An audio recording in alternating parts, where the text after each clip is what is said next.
Hello friends. आज हम बात करने आए हैं how to start a business. लेकिन बिजनेस को स्टार्ट करने से पहले ना मैं आपसे डिस्कस करना चाहूँगा एक छोटी सी स्टोरी।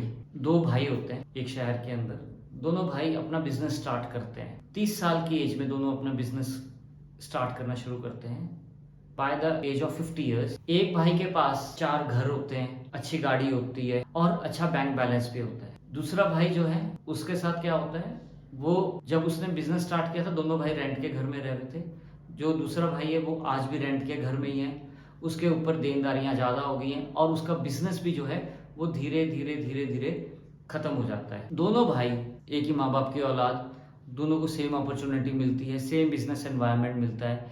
लेकिन दूसरा भाई, एक भाई तो पूरा कामयाब हो जाता है, दूसरा कामयाब नहीं हो पाता। रीज़न बिजनेस से रिलेटेड है।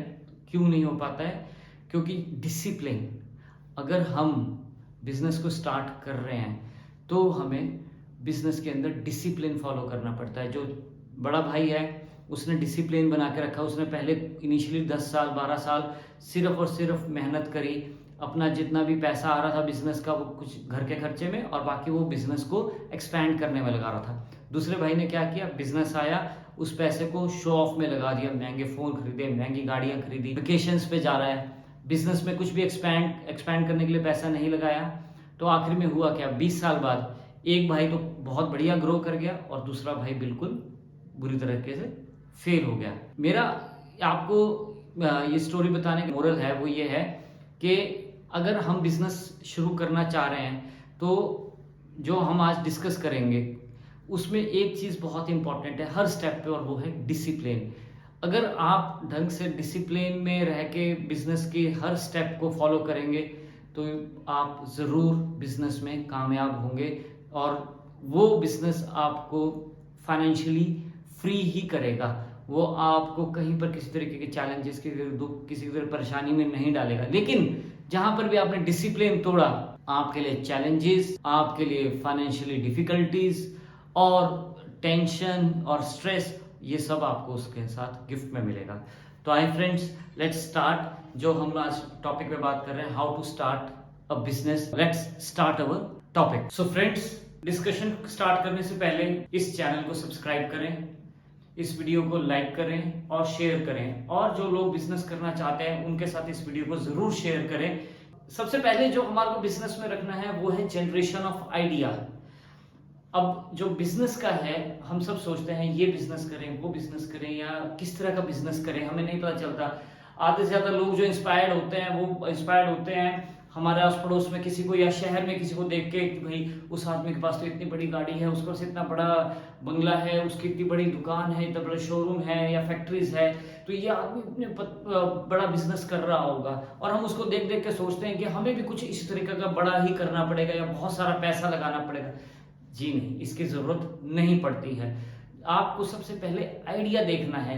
आइडिया जरूरी नहीं है कि आपको आउट ऑफ द बॉक्स जाके कोई ऐसा आइडिया ढूंढना है जो अभी तक नहीं आया, जरूरत नहीं है। उबर है, फॉरेन में लॉन्च हुआ, ओला उसका वर्जन इंडिया में बन गया।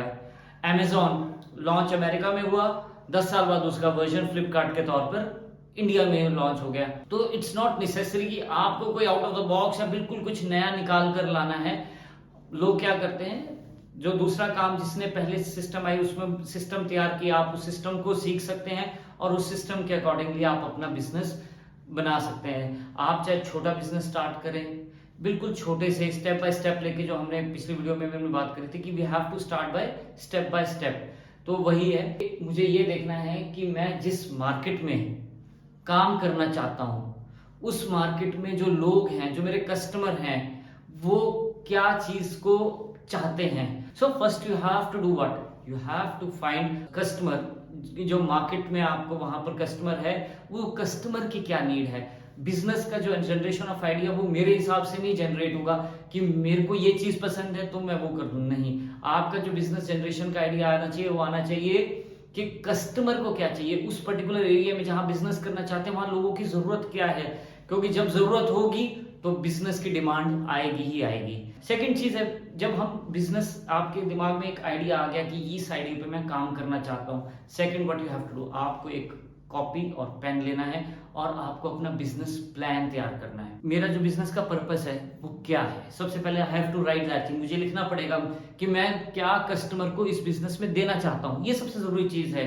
आपको जब तक यही नहीं पता होगा कि मैं जो बिजनेस करना जा रहा हूँ उसमें मैं कस्टमर को क्या दूंगा, तो हमारे लिए उस बिजनेस का कोई फायदा या मिशन जिसे हम कहते हैं, कोई गोल ही नहीं है, जिसे कहते हैं ना लक्ष्य, कि मैं किस चीज को टारगेट करना चाहता हूँ। दूसरा क्या है, मेरा कस्टमर कौन होगा। आपको इसमें स्पेसिफिकली लिखना होगा कि आपके कस्टमर मेल है, फीमेल है, किड्स हैं, क्लास आपको डिफाइन करनी पड़ेगी, रिच क्लास है, मिडिल क्लास है, लोअर क्लास है। तो ये सारी चीजें आपको उस बिजनेस प्लान के अंदर करनी पड़ेगी, क्लैरिटी ही करनी पड़ेगी। फिर आ जाता है फाइनेंसिस कहाँ से आएंगे, आपको ये भी अपने बिजनेस प्लान में लिखना पड़ेगा कि आपका जो पैसा आना है बिजनेस प्लान में वो कहाँ से आएगा। सो ये सारी चीजें आपको इसके अंदर रखनी पड़ेगी। तीसरा पॉइंट, 90% ऑफ द बिजनेसेस सिर्फ इस एक चीज को, इस एक स्टेप को जब ढंग से फॉलो नहीं करते तो वहीं के वहीं खत्म हो जाते हैं, और वो है असेसमेंट ऑफ योर फाइनेंसिस, कि आपका पैसा जो आएगा बिजनेस में लगेगा और वर्किंग कैपिटल आगे आने वाले टाइम में क्या खर्चे होंगे, अगर आपने उसको ढंग से स्टडी नहीं किया तो आपका बिजनेस हो जाएगा वहीं पर ही बंद। तो हमें सबसे पहले क्या करना है, असेसमेंट ऑफ फाइनेंसिस के अंदर आपको ये देखना है कि मेरा बिजनेस, सबसे पहली बात है क्या लागत है स्टार्ट करने के लिए, उसके लिए मेरे पास कितना पैसा पड़ा है। देखिए, तो सबसे पहले वो सिस्टम खड़ा करने के लिए पैसा कहाँ से आएगा, वो आएगा आपकी अपनी जेब से। उसके बाद आप किससे मांग सकते हैं, आप अपनी फैमिली से मांग सकते हैं, फ्रेंड से मांग सकते हैं। इनिशियली जब बिजनेस हम स्टार्ट करते हैं तो यही हमारा दायरा होता है। इवन आप अभी इनिशियली अगर बैंक के पास भी जाते हैं तो 90% चांसेस है कि बैंक भी आपका जो प्लान है उसको रिजेक्ट कर दे। तो आपको जो पैसा है उसको मैनेज करना है सबसे पहले, और उसके बाद आपको ये भी देखना है कि जो पैसा लगेगा, कि यूं नहीं लगाना है कि जी आपने बहुत लग्जरी काम कर दिया, पहले आपने लगा दिया कि मैं बड़ा सुंदर या बहुत ज़्यादा लग्जरी दे दूं और उसके बाद में बिजनेस स्टार्ट करें। आपको बेसिक्स, सबसे पहले तो आपको ये करना है कि बेसिक जो मिनिमम रिक्वायरमेंट है बिजनेस की उसके हिसाब से चलना है, और जैसे जैसे आपका बिजनेस ग्रो करता जाएगा आप उसके अंदर चेंजेस करते जाएंगे, उसको अपग्रेड करते जाएंगे। इसके बाद जो हमारा बिजनेस स्ट्रक्चर आपके बिजनेस के लिए वेरी इंपॉर्टेंट थिंग है। अब बिजनेस स्ट्रक्चर में क्या होता है, सबसे पहली बात है, क्या आप अकेले करना चाहते हैं, क्या आप किसी के साथ पार्टनरशिप में करना चाहते हैं, क्या आप LLP बनाना चाहते हैं, और या आप प्राइवेट लिमिटेड में जाना चाहते हैं। इनिशियली जब आप बिजनेस कर रहे हैं, स्टार्टिंग कर रहे हैं, मेरे ख्याल से जो मेरी वीडियो देख रहे होंगे सब लोग वो होंगे जो जॉब से बिजनेस की तरफ ट्रांसिट होना चाहते हैं, या अभी छोटा बिजनेस है तो, या छोटा बिजनेस भी मैं क्या कहूँ कि जो आपका मोस्टली जॉब वाले या जिनके पास अभी अनएम्प्लॉयड हैं, जो भी कॉलेज के स्टूडेंट्स पास आउट हुए, तो ज़्यादा फंड्स तो होते नहीं हैं, तो आपके पास एक ऑप्शन तो यही है कि सेल्फ एम्प्लॉयड, कि आप सोल प्रोप्राइटरशिप जिसे कहते हैं हम, आप उसके ऊपर काम करें, कि जिसमें कि आप अकेले मालिक हो, हर चीज़ आपने भी मैनेज करनी है, या आप साथ में कोई बिजनेस पार्टनर ढूंढ सकते हैं। अब बिजनेस पार्टनर भी अगर आपको ढूंढना है तो आपको ये देखना पड़ेगा कि जो आपके साथ जुड़ना चाहता है, बिजनेस करना चाहता है, जो आपका आइडिया है वो उसमें कितना ट्रस्ट रखता है। समझ रहे हैं आप बात को, कि आपका जो बिजनेस है, आपको तो अपने बिजनेस के ऊपर पूरा यकीन है, आपने पूरा उसके ऊपर वर्कआउट किया है, हो सकता है आपने 6 महीने काम किया हो, साल भर काम किया हो, और आपको पता हो कि ये बिजनेस में ये स्टेप मैं चलूंगा और इस लेवल तक मैं ऐसे पहुंच जाऊंगा। लेकिन क्या जो आपका बिजनेस पार्टनर है वो भी उतनी कन्विक्शन के साथ उस प्रोडक्ट को या उस आइडिया को मानता है। अगर वो वैसा मानता है तो आप जरूर उसके साथ जाइए, लेकिन अगर सामने वाला आपका जो बिजनेस पार्टनर है वो कन्विक्शन नहीं है उसके अंदर, वो इतना कॉन्फिडेंट नहीं है कि ये आइडिया काम करेगा या नहीं करेगा, तो मेरे ख्याल से वहां पर आपको दिक्कत आ सकती है। तो इसीलिए तो मैं ये कहूंगा कि अगर आपको करना है तो पहले खुद करके देखिए। अब जब ये सारी चीजें हमारी फाइनल होगी तो हमें क्या करना है, हमें करना है रजिस्ट्रेशन ऑफ बिजनेस। अब बिजनेस को स्टार्ट करने से पहले उसको एक लीगल फ्रेमवर्क में लेकर आना पड़ता है, जहां पर कि आपके पास ट्रेडमार्क हो, आपके अपने बिजनेस का नाम सोचना पड़ेगा ताकि वो कोई और, आप किसी बिजनेस को कॉपीराइट ना कर रहे हो, तो you have to work on all this things. तो आप जैसे आप GST का नंबर ले सकते हैं, आप अपने नाम को ट्रेडमार्क करवा सकते हैं, तो ये सारी चीजें आपको उस पर करनी जरूर। अब इसके बाद जो अगला स्टेप आता है दैट इज वेरी इंपॉर्टेंट, जहां से हम अब प्रैक्टिकल अपने बिजनेस को, अपने आइडिया को आगे लेके जाएंगे। Now we have to go for location. अब मुझे ये देखना है कि मेरे बिजनेस की लोकेशन कैसी होगी। अगर मेरा बिजनेस वॉक इन कस्टमर से रिलेटेड है तो मुझे ये कहीं अपफ्रंट मार्केट में देखना पड़ेगा। अगर मेरा कुछ बिजनेस रिजॉर्ट है होटल टाइप का तो मुझे वो देखना पड़ेगा कि मेरे को उसको किस जगह पे खोलना है। ये आपको इसके लिए बहुत ज़रूरी पॉइंट है जो आपको ये फाइंड आउट, इसको ध्यान में रखना है। और एक बार अगर आपने लोकेशन फाइंड आउट कर ली और ये सारी आपने चीज़ें ध्यान में रख कर ही आपने इसको फाइनल करना है। अब आपने ये सब तो कर लिया, अब आपके पास अपनी बिजनेस की जगह भी आ गई, आपके पास बिजनेस प्लान भी है। Now you have to go for hiring an employ और हायरिंग ऑफ एम्प्लॉयज। अब बिजनेस में काफी सारी चीजें हैं, बिजनेस में सेल्स है, मार्केटिंग है, फाइनेंसिस है, ऑपरेशंस है।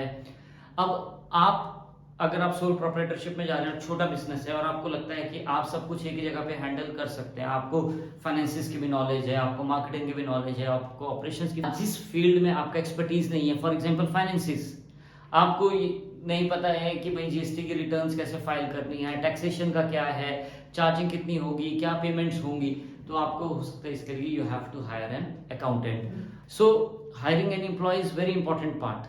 तो ये आपके बिजनेस के ऊपर और आपकी एक्सपर्टीज के ऊपर डिपेंड करता है कि आपको किस किस डिपार्टमेंट के अंदर कौन कौन से लोग आपको चाहिए होंगे। इसके बाद आते हैं हम सेल्स एंड मार्केटिंग और we can say advertising.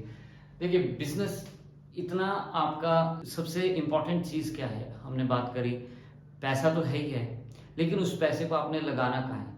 Marketing एक ऐसा डिपार्टमेंट है कि जो पैसा आपका एक बिजनेस को फिजिकल फॉर्म देने में लगता है, हो सकता है उतना ही पैसा या उससे ज्यादा पैसा आपका मार्केटिंग में लगे। तो अगर आपका पैसा मार्केटिंग में कम लगता है और आपने इतना बड़ा बिजनेस खोल दिया, लेकिन उसको पहुंचाना भी तो है हमें लोगों तक, हमें बताना है उनको कि हमारे पास ये भी एक बिजनेस, ये भी एक चीज है जहां पर कि आपको उसी रेट के ऊपर बढ़िया चीजें मिल सकती है, कम रेट के ऊपर बढ़िया सर्विसेज मिल सकती है। So we have to do marketing. आज के टाइम में there are different forms of marketing, उसके ऊपर हम बाद में एक अलग से वीडियो बनाएंगे।